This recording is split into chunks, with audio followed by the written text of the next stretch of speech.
Добро вечер. Вие сте со 24 анализа, јас сум Менча Танасова Точи. Случајот со смртта на родилката од Кичево, која почина при породување во приватна болница, при породување со царски рез, ги стави на испит сите, институциите, лекарите и пациентите, но отвори и многу осетливи прашања за кои што е момент да се проговори. Во студиото се доктор Маја Мојсова, раководител на клиниката за анестезија, реанимација и интензивно лекување, или скратено КАРИЛ. Доктор Злата Мехмедович, директор на Здравствениот дом во Скопје, по чија што надлежност е и службата за хитна медицинска помош, и примариус доктор Лидија Грвеска, анестезиолог на клиниката за гинекологија и акушерство. Добре дојдовте на сите. На почеток, доктор Мојсова, сакам да ве прашам, бидејќи сте дел од комисијата која што работи на случајот за испитување на смртта на родилката, до каде се работите? Вие денеска бевте кај министерот за здравство, го информиравте. Сега не знам колку можете детали пред време да ни откриете, но до каде, дали наскоро ќе излезете со извештај? За жал не можам да ви откриам детали во интерес нели на надзорот кој што се одвива како стручен, така и од страна на Државниот инспекторат. Во суштина процесот тече и во суштина ние ја следиме пациентката, затоа трае и повеќе денови. Она што исто треба да се комплетира и судско-медицинската обдукција која што се уште не е готова. Ќе одите кај матичниот лекар во Кичево? Да. Тоа се планира за утре, значи го следиме патот на пациентката од почеток. Двајцата анестезиолози се веќе тргнати од работа? Да, денес се отстранети од работа. Како ќе следи понатаму, како ќе иде текот на станите, не можам сега да ви откриам, бидејќи стварно мислам дека не е во ред, додека не заврши комплетно комисијата со својата работа, ќе излеземе со тогаш и со официјално нели став кој што сме го заклучиле во текот на работењето на комисијата. Во меѓувреме се случи уште еден смртен случај, почина дете при воветна операција на клиниката за травматологија. Сега пациентите се исплашени, дали нешто не е во ред со анестезиите? Да, видите, вака некако се случи двата случаи се поврзани со анестезија. Што се однесува до момчето 15 годишно, не се работи при вовет во анестезија, туку во текот на анестезијата. Се работи за според денесен, значи да ви информирам дека пациентката беше при вовет, момчето во текот беше на во текот на анестезијата, и пошто еве го ја користам приликава, пошто прочита во некакви портали дека починале од анестезија, дури новинари од куќеве, другиве телевизиски, не починале од анестезија, туку од компликации од анестезијата. Значи тоа мораме да го... Зборувате за момчето? И зборуваме и за двата случаи, тоа е компликација од анестезија, а не само од анестезијата, зашто кога кажеме починал од анестезија, тоа значи дека секој човек што е подложен на анестезија може што утре ако се оперирам дека ќе нели ќе ми се случи. Добро, судско-медицинската обдукција ќе го покаже тоа, но нели се работи за 15 годишно момче кој што е донесено, денес имавме официјална прес-конференција со директорот Илир Касани. Се работи за 15 годишно момче кој што е дојдено поради скршеница на подколеничните коски, односно во делот на коленото, во кој што е индицирана нели операција, кој што би требало да се одвива во рок од 24 сата. Протоколите се запазени, денес се формирана, значи земени се изјави за тој настан од сите кои што биле присутни на тоа дежурство. Формирана е надзорна комисија која што го испита целиот случај, значи нема отстапување од протоколите како од хируршките, така и од анестезиолошките протоколи. Значи се одвивало во најдобар ред, што би се рекло се запазени сите можни протоколи на безбедна работа, значи анестезиолошка функционирање на анестезиолошката екипа, а воедно и на анестезијата за момчето. Она што според клиничката слика е стварно едно нешто што досега не сме го виделе ние, а сме го читале во книгите. Дури и во Македонија не е регистриран таков случај. Видов дека излезе во порталите, излезе нели како малигна суспектно, значи викаме дека личи според целата клиничка слика дека се работи за малигна хипертермија. Еве може и да ме поправи примариус доктор Грбевска, дали во суштина еве вие сте виделе зашто во Македонија не е регистриран таков случај. Тоа е едноставно не е адекватно, туку живото загрозувачка реакција на анестетик. Не е дека анестетикот не чини, не е дека е алергија. Значи, анестетикот оштетува на клетнично ниво, затоа што практично таква конституција постои кај пациентот. нема да навлегуваме исто, уште ги чекаме ние резултатите, не можам да навлезам во тоа дали со сигурност и нема тоа да го искористам сега да кажам да со сигурност, туку во суштина дека според клиничката слика, според целата сите настани што следеле, апсолутно да, но постои една информација дека постои некаков лек кој што може да се даде во такви ситуации. Да, дека е прилично скап. Дали клиниката го имала тој? Дискутабилно што е прилично скап лек, нели? Не знам, се спомнува сума од 2-3 евра по ампула, не знам дали е тоа точно. Да, и веројатно требат например околу 10 до 15 ампули да речеме. Да се има резерва, да се чува за. Значи, видите, постои лек дантролен и не е тој нов лек, тој е стар лек кој што сме го читале од книгите, не знам, од јас се сеќавам, веројатно и Грбевска се сеќава. Дантроленот постојат во студиите дека го користеле, да, не значи дека може да го спаси животот, али може да помогне во спасувањето, значи не е лек од магична мука. Клиниката го имаше тој лек? Не е воопшто регистриран тој лек во Македонија, ниту пак многу тешко се наоѓа во Источна Европа. Значи, се уште бараме начин како да го најдеме и каде да го најдеме. Во однос на дантроленот, единствено пред 2-3 години имавме некоја стручна дискусија конгрес на кој што беше презентирани случаеви на колегите од Албанија, каде што исто така починало дете при операција на око. Второ, ја испитале фамилијата во однос на генетските мутации кои што се нели асоцирани со оваа состојба.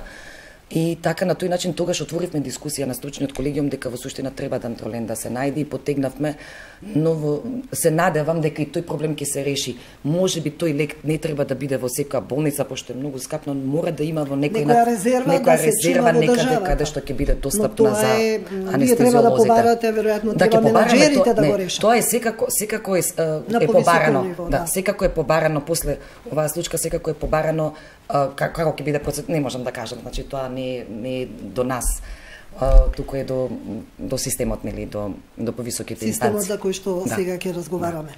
И тука е тој момент околу случајот, повторно се враќам на родилката која што почина во приватната болница Санте Плюс. Од таму тврдеа дека родилката починала на Карил. Извештајот на Карил покажува дека таа починала во приватната болница. И тука очигледно се поместени границите и на етичност и на одговорноста, веројатно целата работа е околу одговорноста. Дали често се случуваат вакви ситуации од приватни болници, од болници во внатрешноста, кај вас на гинекологија носат исто така доста тешки случаи. Често слушаме за смрт на родилки, за смрт на новороденчиња. Сите тие случаи се регистрираат токму кај вас на клиниката. Секако ќе кажеме и на Карил што се случува. Конкретно за гинеколошката клиника, јас сум 30 години веќе вработена, сега оваа година правам 30 години како сум вработена. Анестезиолог сум од 93 година, специјалиста. Значи во последниве 10 години имаме 2 смртни регистрирани на нашата клиника, меѓутоа од компликации, не од вовед во анестезија, не од анестезија. Значи од искрвареност, тоа се компликации кои настанале како резултат на после породувањето. Значи ние немаме. Така, но имаше неколку во другите болници кои што па беа однесени во Карил. Меѓутоа, јас ќе се земам за право да кажам дека ние како терцијарна здравствена институција и треба да ги прифаќаме тие пациенти и треба да доаѓаат во терцијарна здравствена институција и тука да бидат згрижени. Меѓутоа, не со компликации кои се претходно диагностицирани, пациентките одбиени од приватно здравство и доаѓаат во јавно здравство, каде што практично, вака народски кажано, треба да се вадат великостени. Меѓутоа, ние сме тим, екипа, која работиме и ги префаќаме ризиците и можам да кажам дека успешно се ги совладуваме сите овие проблеми и немаме некои посериозни и некоја значителна бројка. Имавме во последниве години, последниве месеци некоја негативна кампања према гинеколошката клиника, меѓутоа јас дефинитивно тврдам и одговорно дека имаме тим кој може да се справи со сите комплицирани случаи на нашата клиника. Доктор Мехмедович, обично вас ве викаат, односно службата за итна медицинска помош да интервенира во вакви ситуации. Се соочувате ли со ситуации кога од приватни клиники или од други болници се носат кон клиничкиот центар?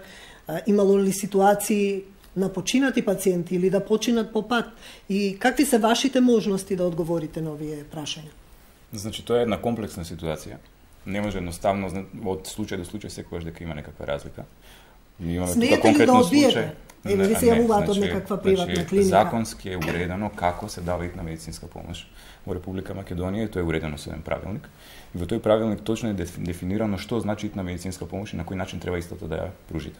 Значи итната медицинска помош може да се даде во форма на медицинска здравствена услуга или може да се даде во форма на транспорт, како што е во случајот со родилката која што беше пренесена од Санте Плюс во Карел за понатамошно лекување. Значи, итната медицинска помош има обврска меѓу другото. Ако не може да даде соодветна здравствена заштита, пациентката, односно во конкретниот случај родилката, да ја пренесе на местото кое што е соодветно за нејзиниот понатамошен третман. Тоа место е Карел, нормално. Се прави тоа на најбрз можен начин.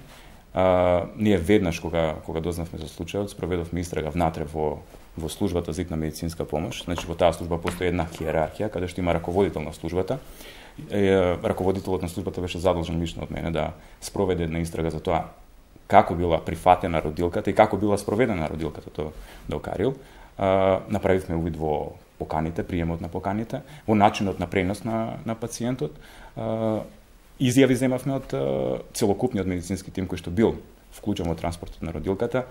Тие изјави се архивирани во здравствен дом Скопје, тука нема ништо тајно, све е тоа јавно. Сето тоа ќе помогне во истрагата. Апсолутно, тоа е испратено до Министерството за здравство, а воедно и оваа екипа која што беше формирана од Министерството за здравство, за да го испита случајот, беше на лице место во итна медицинска помош, направија увид таму, разговараа со целокупната екипа, така да и они лично имаат дополнително добиено изјави за тоа што се случувало за време на интервенција. Да, кај вас се снимаат и телефонските повици и се знае веќе кога чинам дека прво е однесено детето, а подосна е однесена прво е однесено родилката. детето, а после тоа е однесена и родилката. Телефонските повици се снимаат и се води уредна евиденција писмена за секоја покана. За времето на прием на поканата, за времето на пристигнувањето на екипата на местото, за времето на транспортот колку траело и за времето на враќање на екипата во базата. Во екипата имало двајца анестезиолози кои што биле во Санте Плюс. Не, во екипата имало доктор, медицинска сестра и возач. Имало. Дали ја прегледале пациентката, односно смеат ли да се мешат кога има лекарот по висок ранг, да кажам, или специјалиста? Тоа е исто специфична ситуација, меѓутоа и тоа на некој начин е уредено со профилникот што е за давање на итна медицинска помош. Значи транспортот може да го направи екипата на итна медицинска помош во присуство на лекарот кој што веќе го третирал пациентот. Посебно како во конкретниот случај имате лекари и тоа двајца кои што имаат специјалност повисока од она која што имала лекарката во итната медицинска помош, која што е лекар по општа медицина. А тука имате двајца специјалисти анестезиолози кои што се конкретно, специфично специјализирани за таа проблематика. Така да, во конкретниот случај, понудено е од страна на екипата на итна медицинска помош секаква асистенција која што им е потребна. Во возилото кое што било употребувано од страна на итна медицинска помош, функционирале апсолутно сите апарати. Значи, возилата на итна медицинска помош ги исполнуваат сите стандарди. Тие се стандардите што се... Поделу да ве прашам, дали има можност, сите можности за да се реанимира и помогне, дали има таа вештачка вентилација? Апсолутно, значи има контролирана вентилација која што постои во секоја комбе, тоа е оксилокот, постои кислород, постои дефибрилатор, постои монитор со кој што може цело време да ги следите виталните функции на пациентот. Тие се медицинско-технички стандарди кои што ги исполнува секој возило на итна медицинска помош. Воедно тие стандарди се во согласно со стандардите што се BSL или Basic Life Support за прва основна помош која што се дава за поддршка на пациенти кои што треба да се реанимираат, така да сите услови кои што биле потребни за да може безбедно да се транспортира пациент во ваква состојба како што била родилката од Санте Плюс, биле исполнети. Доктор Мојсова, Карил е ставена во една многу незавидна ситуација со овој случај. Значи имаше прилично големи натегања, каде починала, колку бил пулсот, дека пулсот бил 20 и така натаму. Вие си имате протоколи, знаете дали смее да се пренесува и со толкав пулс. Со какви случаи се соочувате? Дали често се случува вака од приватните клиники кога ќе загусти или пак од други болници од натрешноста да трчаат и да ги носат кај вас? И со какви ситуации се соочувате? Да, многу почесто него што вака воопшто јавноста знае. Практично, видете, во главном цела Македонија кога ќе има потежок случај го праќа, значи зборувам дури и во текот на вака на пациент кој што е тежок и кој што во суштина бара некаде да се изреанимира, да се стабилизира, па после тоа да се транспортира. Постои некое верување, не знам зашто е тоа, зашто во Македонија постои тоа, дека во суштина никаде не смее да умре на друго место пациентот освен во Карил. Ма ние сме интензивно лекување. Карил помага за да нели се надминат проблемите кои што се живото загрозувачки и да на пациентот му пружиме после тоа нормален живот колку што заслужува, односно колку што захтева ситуацијата. Но во суштина постои, не знам, се створи веројатно и кај лекарскиот кадар едноставно кога имаме страв, да, од тежок пациент, тогаш е најбаво некаде на друго место да се префрли и некои други да се секираат. Постојат и ситуации од типот во кои што јас лично сум се сретнала, ама ако таму им кажавме дека е умрен, нас ќе не убија. Значи, постојат и такви ситуации. На тоа што да кажам, тогаш нас да не убијат. За кого да убијат? А имате ли така и насилни роднини? Имаме, како немаме. Значи се судираме секојдневно. Затоа што веќе кај вас доаѓаат, ако е веќе крајот. Доаѓаат роднини на луѓе кои што во суштина доживеале кај својот близок некаква трагедија. Не е битно од каква потек, дали е тоа сообраќајка, дали е некаква несреќа, дали е некаква болест која што довела. И тие сите на некој начин очекуваат дека ние имаме магично стапче и дека во суштина кога ќе влезе, а можеби и целата представа на другите лекари викаат само во Карил можете да се излечите. Да, точно, за одредени болести кај кои што може да се надмине ситуацијата. Има болести кои што се терминални, во кои што ние било што да преземеме, нема да ја надминеме болеста. Во главном е стравот, јас мислам дека е стравот од нели. Второ, многу тешко лекарите, јас не знам каде изгубивме соочување со фамилија и разговор со фамилија. Каде се изгуби тоа? Што е толку страшно? Како го правите вие тоа? Бегање од одговорност и соочување со фамилија. Префрлање на топката на друго место, значи ние добиваме и Карл, пошто сме ја поминала истата школа. Значи ние добиваме тешки пациенти кои во матичните кои знаат дека не може да се излечат. Меѓутоа, од бегање од одговорност и кажување, а знаете ве кога почина на Карл, значи ние стварно не можеме да го излечиме. Тоа е она фамата што се прави дека во Скопје ако почине не е страшно. Да, во Скопје не е страшно, на други места е страшно. На друго место, а и самите наши колеги и тој што го препраќа за Карл е свесен дека тој пациент практично не може да се спаси. Знаете, уствари, во суштина што мене ми смета во целата процедура, во ред да треба да се префрли пациент. И дури регионалните центри заборавиле дека во суштина треба да се јават. Треба да се прво да разговараат со дежурниот анестезиолог во интензивното, па може да ги изводи во одредено време за да му помогнат на пациентот таму, значи да добијат во време. Втора работа, никој од нив не се јавува да праша дали имаме место. Значи па луѓе, па тоа е Карил е институција во која што се лекуваат најтешките. Ама што да направам ако нема место? Ама само најтешки. Физички. Само најтешките. Мора да има јасна дистинкција што е најтешко, што е витална индикација за интензивно лекување, а што е тежок болест. И кога ќе заврши лекувањето во Карил, ние имаме голем проблем да го вратиме пациентот назад. Без разлика што е добар, нели? Не може од Карил да го пуштиме на улица. Значи, ме разбирате, те мора да дека тука ја добиваат најдобрата помош и не сакаат да го вратат по болничко. И да продолжат со лекувањето, значи лекувањето не завршува со Карил, значи најтешкиот дел завршува со Карил, ако ја надминал таа ситуација би требало да оди некаде на одел или некаде во центрите да го продолжи лекувањето.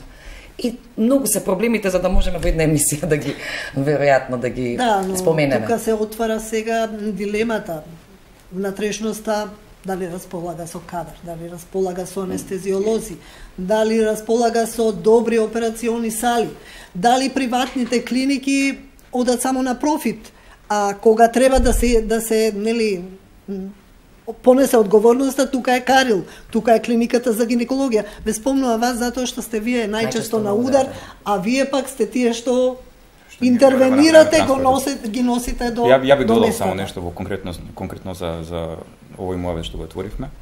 Значи, кога збориме дека се очекува пациентите кои што се најтешки, кои што имаат животна загрозувачка состојба, да завршат на Карил или да завршат на клиниката за гинекологија, ја мислам дека тоа и треба така да биде, зашто? Затоа што вие сте врвни здравствени институции во државата. Точно се слушам. Секоја друга институција која што е по хиерархија под вас, нема доволно ресурси, нема доволно ни човечки, нема ни медицинско-технички ресурси со кои што може да располага и да ги даде за системско прашање. Така. Значи, во конкретниот случај, Јас мислам дека навистина најтешките случаи треба да завршат во терцијерното здравство, односно да завршат на клиниката. Зошто? Затоа што треба да им дадете шанса и можност на секој пациент, на секој граѓанин во оваа држава да ја добие врната здравствена услуга, за да може да се спаси неговиот живот. Добро, една приватна болница не може ли да пружи врна здравствена услуга? Се декларира дека има специјалисти од секој вид и неврохирурзи. Зборуваме за терцијерно здравство и за клинички болници. Клиничките болници како сакате, по статус, сакате по уредување, сакате по функционалност, се врвните здравствени институции во било кој здравствен систем. Значи, доколку приватните болници спаѓаат во рангот на клиничките болници, ако ги исполнуваат условите за клинички болници, тогаш да, тие се врвни институции. И тогаш ќе може да ја дадат истата медицинска грижа кон пациентот како што ја дава и клиничкиот центар. Имаат ли реанимација, анестезиолози? Не можам да кажам. Ќе треба да ги прашате.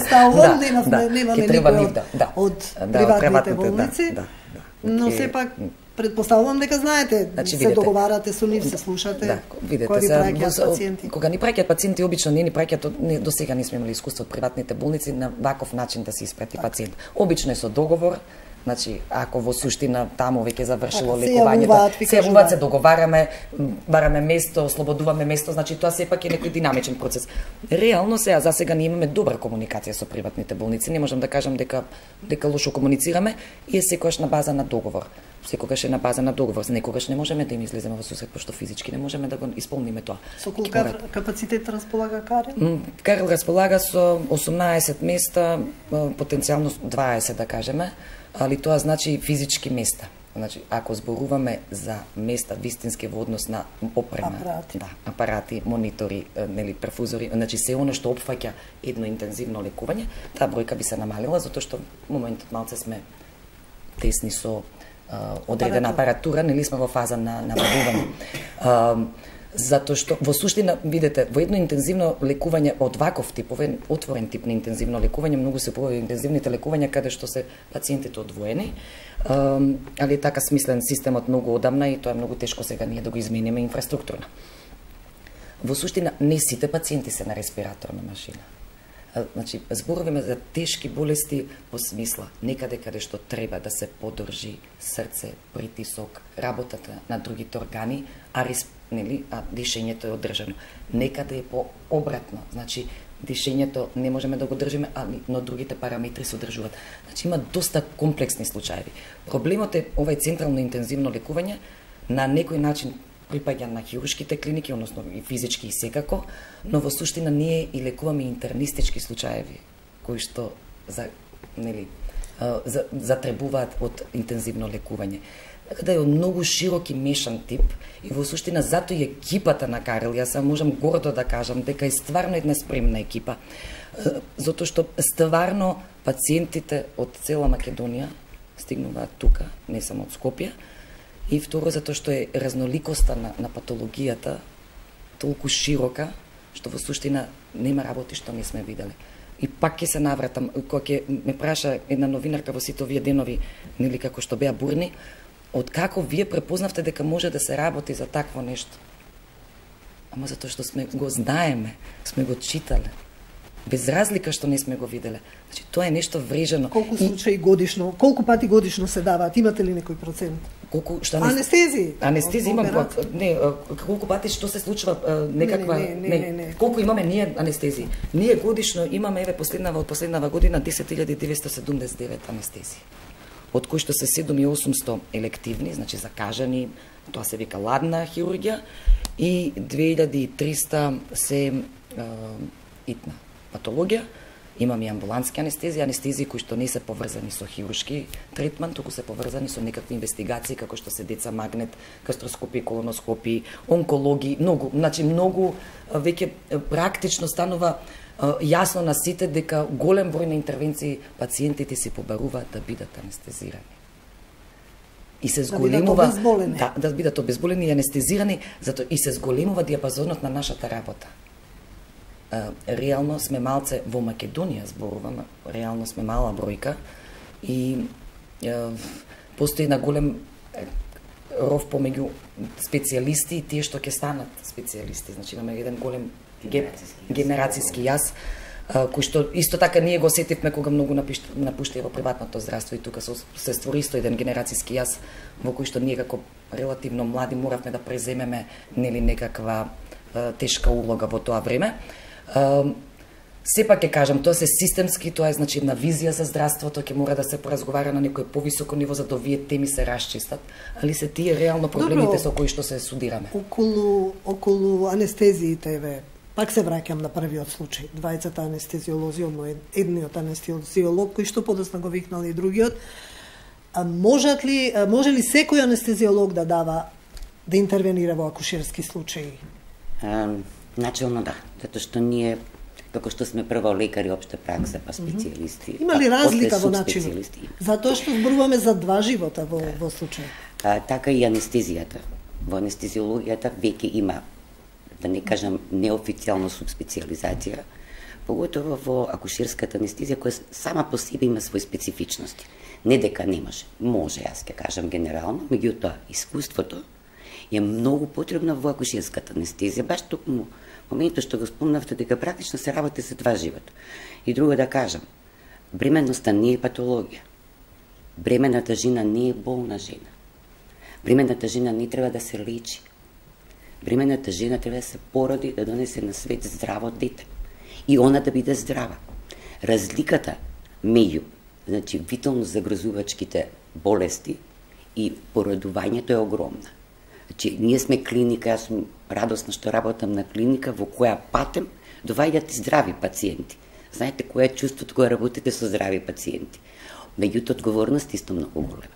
Затоа што, кажавте, се работи за два живота. Мора да се изведе безбедно прво за мајката, за детето. При тоа, да биде задоволна и пациентката, и фамилијата, и сите тие, затоа што тоа еден свечен, еден убав чин, еден радосен чин кој на фамилија им се случува еднаш, два пати, што радува цела фамилија. Се раѓа нов живот, но во последно време е хит царскиот рез. Што се случува? Јас не би навлегувала во индикациите, сега што немаме, штета што немаме колега гинеколог, и сам за индикациите ние не сме. Дали тоа се случува и во јавното здравство или е повеќе во приватните? Значи, јас имам статистички податоци, некој, последнава, минатата година беше 34%, и оваа година мислам дека е околу 30-34%. Ме прашувам затоа што и самата анестезија си носи ризик, нели? Точно, меѓутоа, од друга страна и царските ризови имаат своја оправданост. Зголемениот број на царски ризови има своја оправданост, баш ради факт што медицината иде напред. Затоа што и ние имаме веќе голем процент на новородени кои преживуваат со помала гестацијска старост.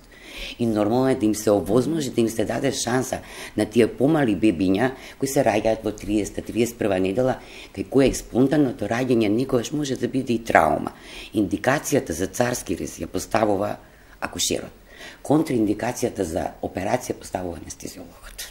Добро, ама сите сме сведоци дека се случуваат договорени породувања, такав беше случајот и со родилката во Гевгелија. Тоа, значи, не би навлегувала повторно во тоа, него би навлегла во спецификата на акушерската анестезија и уопште анестезијата кај бремената жена. Сега, замислете вака, имате родилка која ни ја препраќат од внатрешноста, затоа што пред 2 години била работена царски рез, доаѓа кај нас за втор царски рез и се пораѓа спонтано.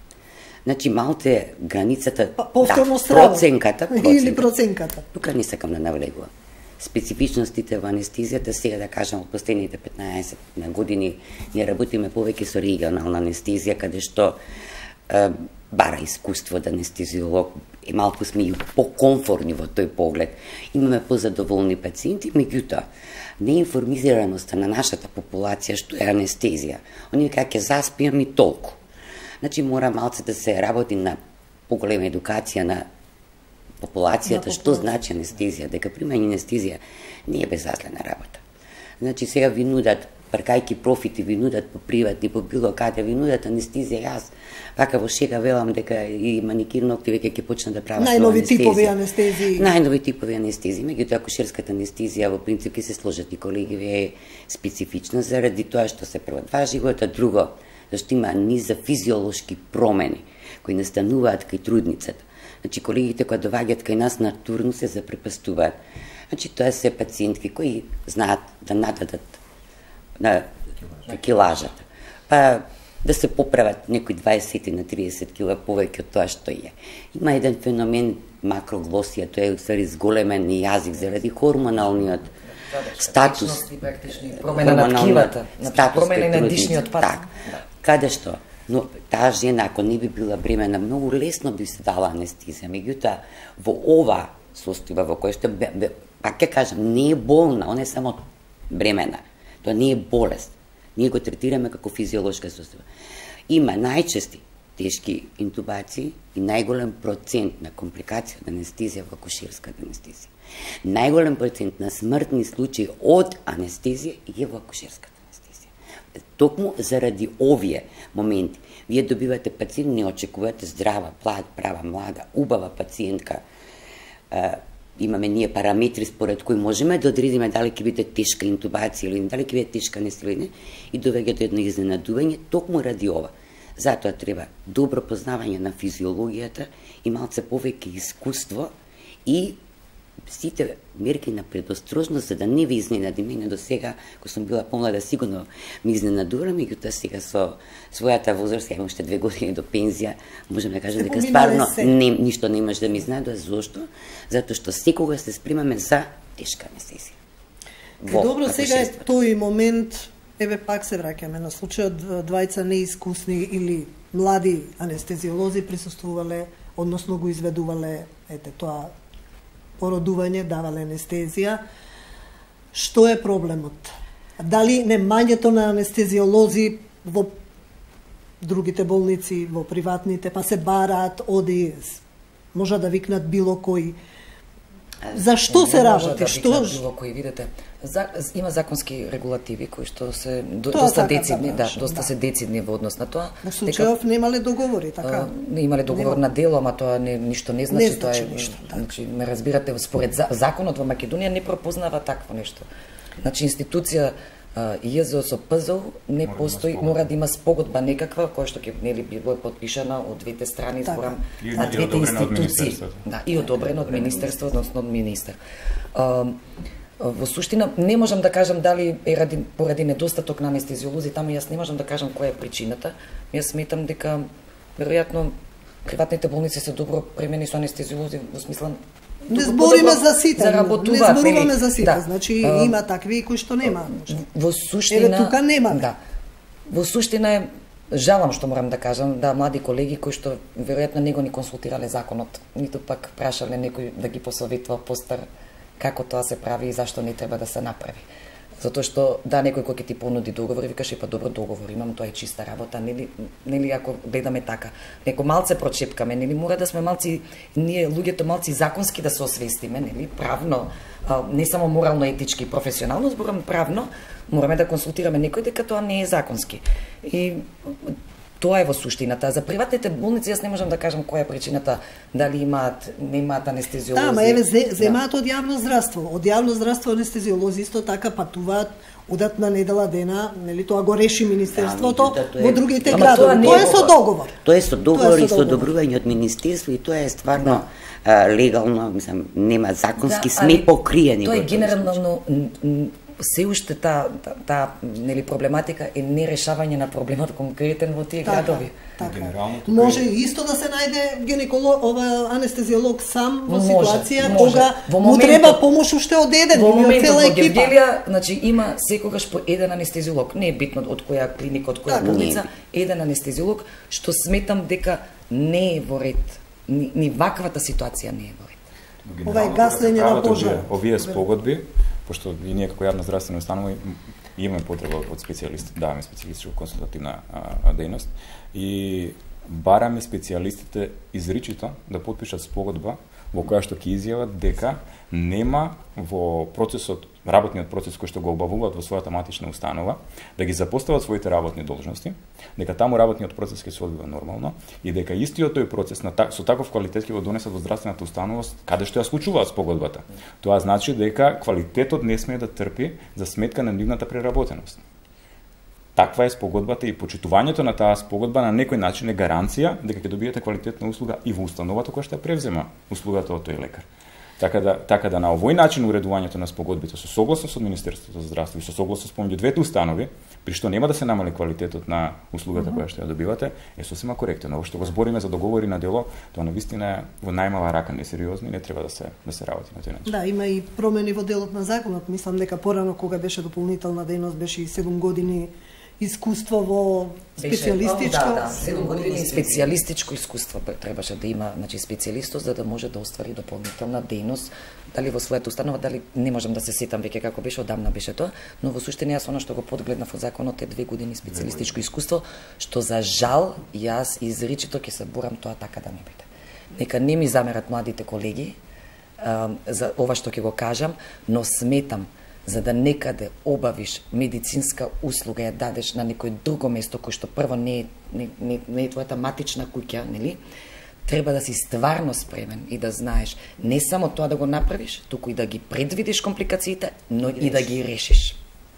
А за да ти созреш во тој процес, ти треба минимум 5 до 7 години специјалистичко искуство. Зборам за практично за овие грањки од медицината кои што се стварно многу осетливи и се реално некаде на граница помеѓу животот и смртта, ме сваќате, затоа што во суштина кога даваш анестезија, јас разговаравме, јас и вие пред некој ден и вие бевте изненадена што значи анестезијата, што во суштина се случува кога ние даваме анестезија.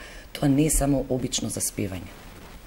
Пациентот заспива, се добива јаки, значи, ајде да кажеме анестетици, односно аналгетици, добива мускулен релаксант. Што значи тоа? Дека тој мускулен релаксант ја олабавува целата мускулатура и пациентот престанува да диша. Кога пациентот ќе престане да диша, тогаш анестезиологот одговорен за неговото дишење. Дали тоа ќе го обезбеди, значи во одреден период го обезбедува со вентилација, она што сте го виделе по филмови, нели, на маска и кислороден балон, за да после пристапи код интубација, тоа Грбевска го спомна, или можеби на гледачите нема да им биде јасно, се обезбедува дишниот пат со ставање на тубус, или така наречено црево во дишниот пат, и се поврзува за респираторна машина. Значи, тоа воопшто не е едноставен процес, да е рутинизиран, значи на 11.000 анестези, анестезиолозите тоа на некој начин рутински се случува секој ден, но кога ќе настане компликација, ова се критичните моменти кога можат да настанат компликации. Значи, анестезиологот е одговорен да обезбеди адекватно дишење во оглед на состојбата, здравствените проблеми што ги има, неговата килажа и да одреди, нели, за да може доволно кислород да се внесува, а јаглеродниот диоксид да се изнесува. При тоа пациентот да биде обезболен, да не мрда на хирургот и да бидат сите параметри витални во граници на нормала. Значи, многу работа изгледа многу едноставно од страна, нели, вака кога ќе кажеме, анестезиологот е секогаш во позадина, но прави една многу важна и значајна работа. И треба, она што еве пред некој ден го дискутиравме на нашиот состанок, дека согласноста што ја подпишува пациентот во суштина да ние го обавестуваме ваква или апсолутна контраиндикација за регионална анестезија, за спинална, поставна е во суштина несогласување на пациентот да прими таква анестезија. Значи, пациентот има право да бара. Значи, видете, не можеме ние на сила никого да боцкаме, на што би личело тоа? Треба да се сложи. Затоа што е сепак некаква процедура во која пациентот е буден, ме сваќате, и некаква боцка добива во грбот. Маја, од друга страна, анестезиологот е должен да му обезбеди најдобар тип на анестезија за пациентот, земајќи го предвид неговите болести и исходот, значи позитивниот исход на пациентот. Сега, значи тоа ми беше наредното. Во суштина, анестезиологот е тој кој што треба да посвети внимание на пациентот за да може да му ги предочи, нели, налага да ги ставиме и добрите. Ниедна интервенција не можеме да кажеме дека, значи, не е без компликации. Во литературата е 0,1, 0,5%, 1%, нели? И тоа се убаво вака статистички кога ќе кажеме, али за некого е тоа 100%. За тој што го доживува е 100%. Статистиката е едно, човечката судбина, нели, тоа што се случува е друго. Така да, апсолутна контраиндикација, апсолутно да не го буцкаме спинална, али наша обврска е да, не да го убедиме. Тоа не можеме да се убедуваме ние, туку мораме да му предочиме кој е добробитот на таа анестезија и зашто ние како нели стручни лица ја бираме истата. Добро, еве, повторно се враќам на случајот, вие не сакате да кажете детали, но од болницата, нели објаснија, се затвориле дишните патишта, па не можел анестезиологот да го стави тубоз. Што е? Што се случува? Как може ли се такви ситуации? Значи, ние можеме да предпоставуваме со оглед на долгогодишното искуство. Пак ќе се вратам на тоа, значи извештајот ќе покаже на крај зашто се работело. Значи да не спекулираме, јас со чувствувам и со пациентката и со семејството на пациентката што е почината, меѓутоа и со колегите, пошто најверојатно тие колеги на почеток на градење на сопствената кариера имаат еден голем хендикеп. За секој анестезиолог ова е најголем хендикеп. Што можеме да предпоставуваме, меѓутоа треба вистината да слушнеме од нив. Предпоставувам дека најверојатно се работело за малку поотежната интубација на поставување на цревово-дишните патишта заради токму физиологијата на таа. Ние не ја знаеме пациентката. Значи немаме body mass index, немаме значи колку била дебела, како изгледала, имала ли придружни заболувања, дали имала респиратор. Да. И мајката остана без кислород и бебето. Да, не би рекла, добро, тогаш стварно имало тешка во Гевгелија, докажано и видено, нели комисијата заклучи дека имало тешка интубација. Она што јас мене ми останува како тоа беа многу тешки, многу искусни анестезиолози. Она што ми останува мене веројатно како некоја на совест дамка, дека во суштина никогаш после тоа ние како анестезиолози не објаснивме. Настрана нели пијанството, настрана ќе го тргнеме, настрана нормално осудуваме и тоа нема дискусија, значи не е тоа тема, но тие беа двајца искусни анестезиолози кои што беа 24/7, 365 дена на работа или на повик, не е битно, и да не си на работа физички, ти го имаш стресот, зборев на веројатно викнати од кафеана, малку да се релаксираат. Значи тука мене ми е интересно искрено да ви кажам што не е воопшто за шега. Проблемот е многу сериозен. Значи анестезиолозите настрада, изгубија лиценца, се тужени, обвинителство, не знам, мислам дека се уште трае судскиот процес. Да, едниот почина. Да, знам, за жал, да, почина. Во суштина, она што сакав да го кажам. Ајде малце на другава страна да ја гледаме работава.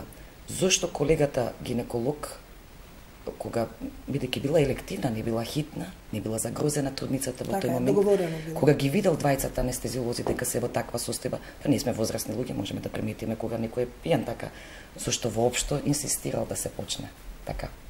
Зошто воопшто инсистирал да се почне? Втора работа, ако колегите имале таков проблем предходен, па постои директор, има санкции за такви нели настани, па може и лекување да се директорот велеше дека ќе си даде оставка, ниту оставка си даде, мене ми остои како дамка тоа на душата што во суштина не излеговме со некаков наш став како здружение, како нели на анестезиолози и да кажеме тоа што Грбевска го и ние замолчевме, за жал, бевме шокирани едноставно, не го искористивме моментот, еве после толку години повторно проговоруваме. Се случува такви случаеви, кога не можеш нити пациентот да го вентилираш, значи оно што кажевме со маска и со балон, ниту пак да поставиш, да обезбедиш дишен пат.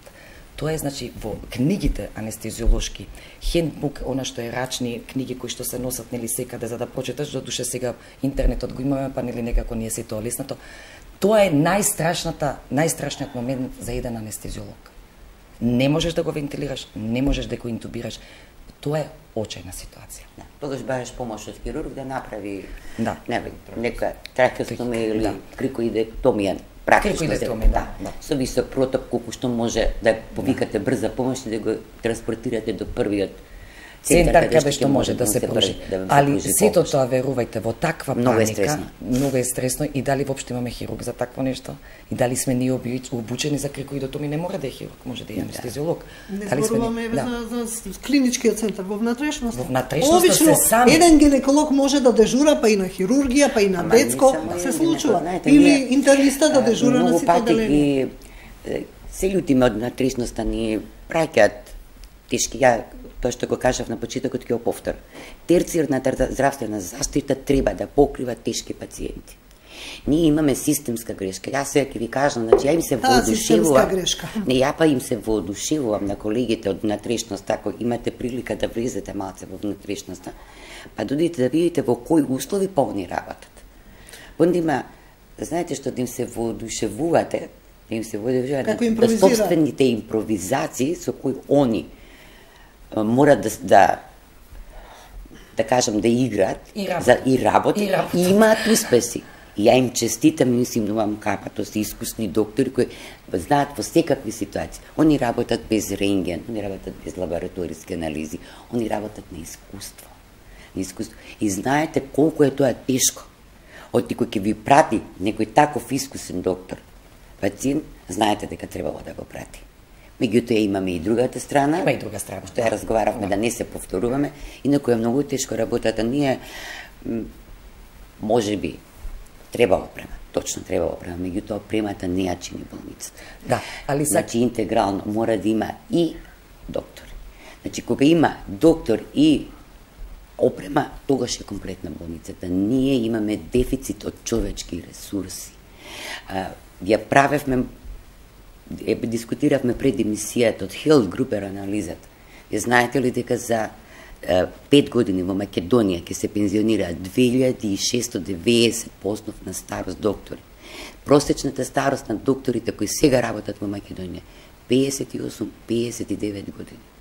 Ние не само, јас веќе почесто кажувам, здравството ни е болно, секој портал има болно ни е здравството, болно ни е здравството. Да, без доктори? Не, нас и докторите ни се болни, меѓутоа ние имаме една одговорност како лекари да кажеме да, здравството ни е болно, исто како кога имате пациенти, велите пациентот е болен, меѓутоа ништо не превземете. Дајте да превземеме нешто за да го излечиме ова под наводници болно здравство и да тргнеме во прав правец, затоа што секој граѓанин на оваа држава заслужува еднаква здравствена заштита. Така, најавувам реклами, продолжуваме после рекламите. Да, се враќаме во студиото.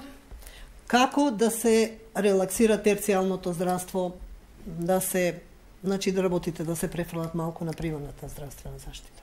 Во принцип, ако зборуваме за релаксирање на терцијарното здравство, нормално дека треба да ја превртиме целата пирамида на здравствен систем. Значи, мора основата да биде примарната здравствена заштита. Неколку пати во неколку случаи имам кажано дека во основа примарната здравствена заштита е првата здравствена заштита што ќе ја добие пациентот. Нема да оди на втора врата, нема да оди на трета врата, ќе го реши својот проблем на примарно ниво. Тоа штеди пари пред се за пациентот, штеди пари и за здравствениот систем.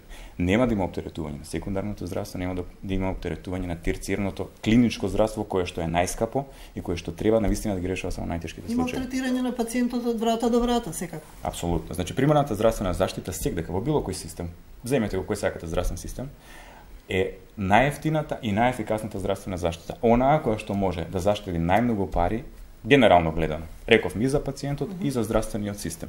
На тој начин се штедат и ресурсите кои што се скапи во здравствениот систем и кои што навистина треба да ги решаваат најтешките случаи. Имав можност да видам во Подгорица како е решен системот на примарна здравствена заштита и таму навистина е поставена една солидна основа на примарна здравствена заштита, каде што секундарниот и терцијарниот систем се релаксирани на секое ниво. Значи, имате поставеност на испитувања кои што се во примарната здравствена заштита, донесени од секундарно и терцијарно здравство, за да можете тие услуги повеќе да не ги давате во терцијарното здравство. Така да релаксираноста пред се зависи од спуштањето на услугите кои што може да се даваат, еве и во амбулански услови, на пациенти за да не мора да има такво лутање низ здравствениот систем. Ако одиме чекор поназад, треба да размислуваме за уште нешто, а тоа е превентивата. Ако зборуваме за јавното здравје е нешто што треба да го чувате без разлика на тоа дали имате болен човек. Значи болниот човек ќе добие здравствена услуга. Меѓутоа вие имате и должност да го чувате јавното здравје пред се како на здравите. Така.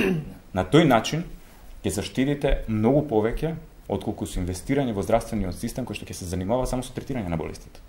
Така да враќајќи се и чекор поназад и давајќи акцент на превентивата, не само на примарната здравствена заштита, ние можеме навистина многу да промениме системски во здравствениот систем во државата. Канадскиот систем на здравствена заштита функционира на овој начин. Значи вие имате фокус на примарната здравствена заштита пред се поради тоа што специјалистите кои што се во Канада својот леп го барат во Америка каде што нормално платите се повисоки. И вие немате доволно специјалисти во Канада кои што може да ви понудат повисок степен на здравствена заштита. Затоа Канада се фокусира на примарната здравствена заштита, каде што се даваат сите максимално услуги, колку што може да се дадат, а оние најтешките случаи се упатуваат на секундарно и терцијарно. Така некако беше предвидено и кај нас пред многу години, но работите не излегоа така, нели? Беше тука, некаде се измести работава многу со текот на годиниве.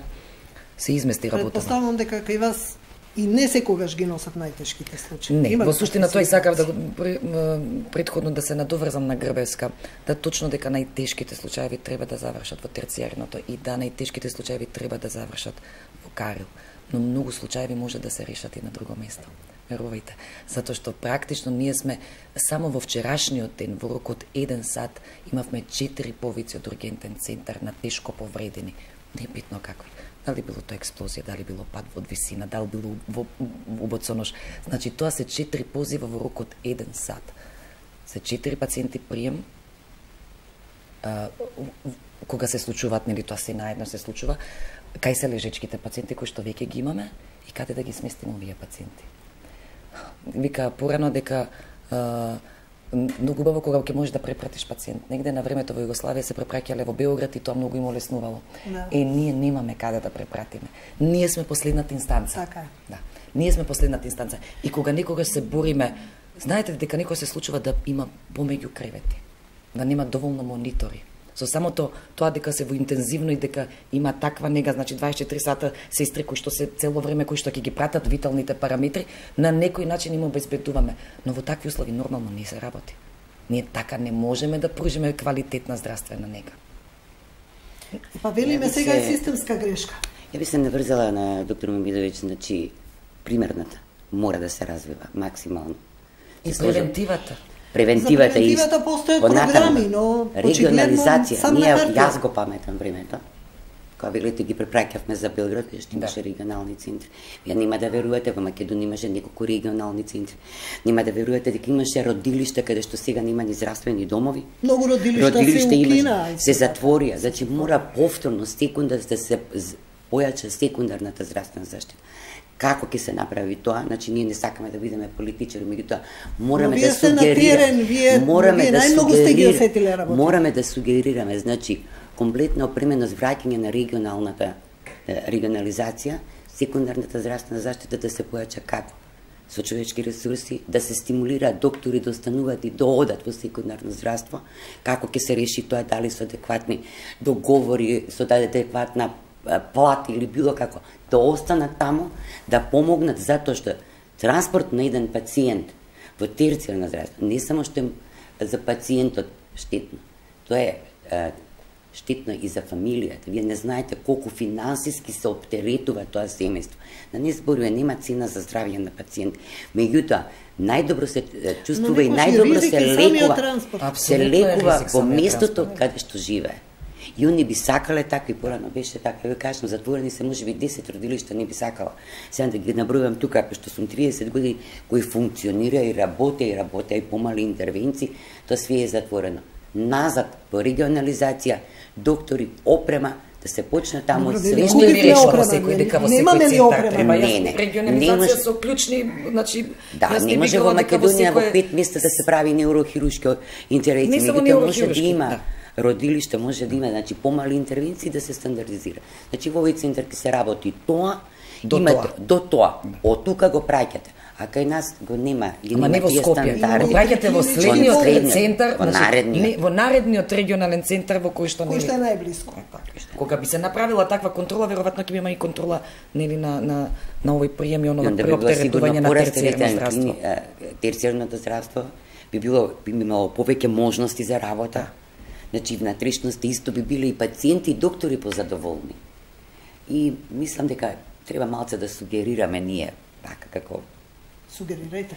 Да сугерираме, затоа што сепак, знаете што секогаш по нас велат, ние сме докторите виновници за нешто што системски не функционира. Секогаш сме ние први.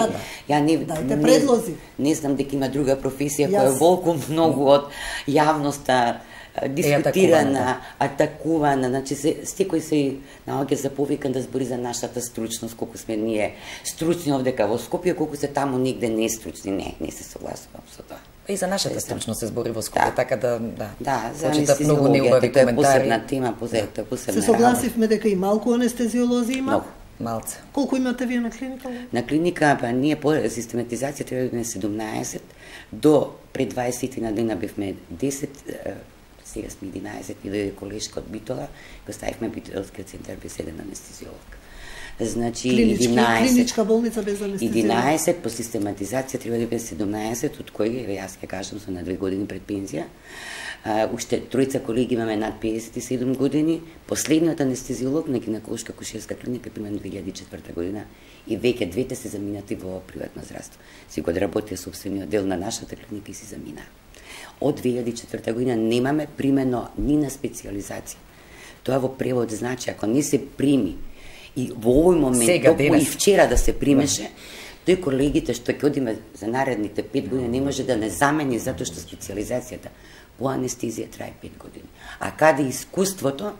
Зошто толку време беа закочени специализациите? Да знае, значи тоа треба сепак да се разговара со релевантните фактори, кои што биле. Кои што се заминале? Менеджментот, значи, меѓу другото има задача да го екипира и тимот по специјалности. Значи не е проблем само со анестезија. На анестезиолози има проблеми со педиатри, кои ќе порачкате ќе видите, сите има проблеми. Гинеколози, со специализација, рентгенолози, да. Менеджментот мора да има визија за здравството, значи не се тоа краткорочни планови нема во здравството. Генерално треба да има национална стратегија која што ќе го реши овој проблем, не може да се сведе све на менеджментот. Треба државата да направи програма согласно која ќе го обновува специјалистичкиот кадар во државата и ќе направи еден континуитет во обновувањето на тие специјалистички кадри. Вие не можете да дозволите на една клиника за гинекологија или на карио, терцијерно здравство, да останете со 30% помалку анестезиолози од она што ви е оптимално потребно по систематизација. Така да треба пред се да се направи национална стратегија за тоа како понатаму ќе се размислува како ќе се води специализацијата и како ќе се заменуваат оние веќе возрастни кадри кои што се специјалисти. Генерално проблемот го имаме и на примерно ниво. Значи во здравствен дом Скопје мора да се креираат.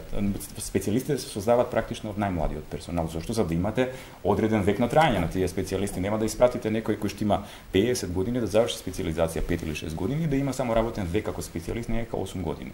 Треба да испратите специјалист од 30-35 години, за да имате поголем работен век како специјалист. Ние во брза помош во моментот имаме 11 лекари на специјализација. И тука ни се јавува проблем со дефицит на лекари. Зошто? Затоа што ние мораме да ги пратиме да се едуцираат. Што е поприоритетно? Да имате лекар во амбулантно возило или да имате лекар кој што ќе го едуцирате за да придонесе во системот на специјалистичка здравствена заштита. И тука се јавува таа дискрепанција која што ние не можеме да ја менаџираме толку лесно. Меѓутоа национална стратегија би била идеално решение за тоа како би се решил овој проблем. Јас верувам дека министрот ќе има слух да ве слушне. Предлог е да нема вашите предлози, затоа што и сам рече дека ќе го слушне гласот на лекарите.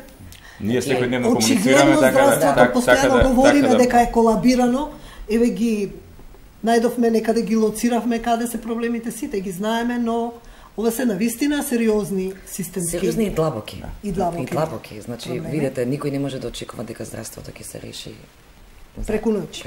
Диалогот важно е отворен, отворен диалогот, тоа сакам да кажам, имаме добра соработка. Имаме поддршка, имаме соработка. И сметам. Има добра волја и таа добра волја е основа дека навистина може да се направи некој преметување во системот. И секако сме слушани, значи сме слушани, има слух и тоа е добро. Да не се повтори грешката и предлог. Веќе да нема приватни специализации по анестезија. Не може, кај ќе бидеш приватен анестезиолог, каде ќе бидеш? Да се стимулира секој млад доктор кој сака да специализира. Многу е тешко, многу е тешко и многу е жално. Јас сум први генерација на приватен анестезиолог. Јас почнав како приватен анестезиолог, приватна анестезија, запишав специализација, за после 2 години да се вработам. Волонтирав на клиниката. Тој беше најтешко, 4 години волонтирав, во меѓувреме веќе дека видов губам време. Јас нема да станам специјалист, нели, а веќе работам. За да после тоа запишам и тоа беше првата генерација на приватни специализации, тоа е многу одамна. Тоа значи дека приватните не можат да се вработат во јавно здравство или или тие што се со видите, приватен анестезиолог, разбирам приватен, еве да речеме кардиолог, разбирам приватен интернист кој што може да си отвори своја приватна ординација да работи. Што би работел приватен анестезиолог? За водневна соба, за каде ќе, што ќе работи приватен анестезиолог? Значи, за приватна специализација по анестезија, било која друга приватна специализација, во превод вака, 5 години специализација чини негде околу 11.500 евро. 12 евро. Што треба материјално да го платите. Деканатот. Тоа што него 5 години, затоа што некому така му требало. 5 години не земате плата. Значи не земаат плата, плаќаат на државата, односно на деканатот да ги школува, Притоа дури ни за дежурствата не се платени според нели ова, сега го видовте, нели се што се случуваше, кој што решивме да го нели да го смениме, и во главном нив треба да ги издржува некој друг во тој период, затоа што они се горди доктори. Еве јас израчунав ни околу 50.000 евра и сега ве прашувам.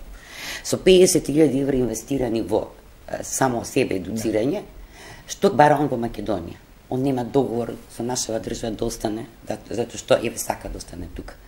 Сите ја плаќа специјализацијата и му се дава за право да си замине во подобра иднина. Значи посакувана дестинација најчесто е Германија, Словенија, за жал сега во последнава година велат дека е Бугарија и Романија исто така посакувана дестинација, затоа што таму екзодусот на доктори веќе заврши. Таму све што можеше да избега. Дали знаете Романија зошто е екзодусот на доктори заврши? Затоа што нивната влада, не знам дали се сеќавате, пред 5-6 месеци донесе одлука собранието дека им ги зголемија платите на лекарите, на специјалисти 3.500 за, значи Европска унија ги караше за тоа, им рече тоа не ви е паметно, тие рекоа не, на тој начин ќе се искорени митото, ќе се постават. И успеа. Да, и успеа. И си го донесува законот и еве ги сега младиве колеги, значи и тоа е проблемот кај нас, не може. Значи приватната специјализација практично ќе направи, мислам и дека направи некој хаос, тоа е тоа што збореше доктор Мемедовиќ дека треба да има национална стратегија за специјализации, за каде што треба. Тоа е национална. И да се направи една мапа каде што недостасува. Точно. Значи, а вака со приватната специјализација човек заврши специјализација, ама после нема обврска. Да, ма тој према државата, па нема обврска затоа што на свој трошок се заврши. А при тоа е многу скап. Како кадар е многу скап и е многу посакуван. Посакуван, значи иде во друга земја која е посакувана, значи не треба да инвестира, таму нема приватни специјализации, никој не треба во него да инвестира, го добива како кадар, он си ги потрошил парите, тука не може да ги врати со овие наши плати. Дури да се вработи, тој не може да ги врати својата приватна инвестиција. Среќа, на сите тие посакувам. Значи државата ги создала проблемите, државата сега треба да го врати системот на прави носи. Јас ви благодарам што бевте гости во 24 анализа. Благодарам и на вас, почитувани. Продолжете да ги следите програмите на телевизија 24. Пријатно.